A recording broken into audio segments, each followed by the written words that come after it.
Já pouze konstatuju. Měl si skoupit od Kauflandu takový ty.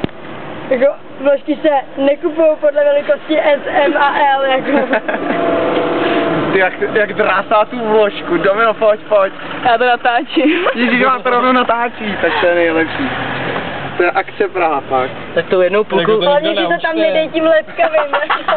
Ne, já to jednou odsaju. Ježíš, to je hnus. Ne moc.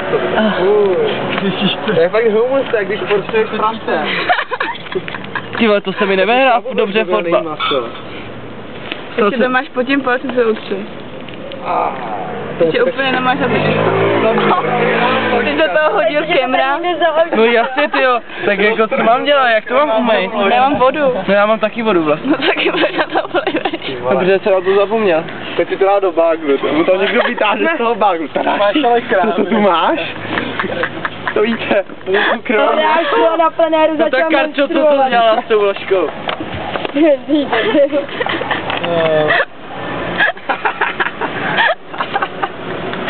To je fakt vtipný.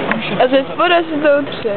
Já mám ten palec do pusy. Já myslel do prdele.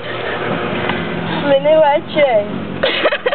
A Fénixovi slzy léčej.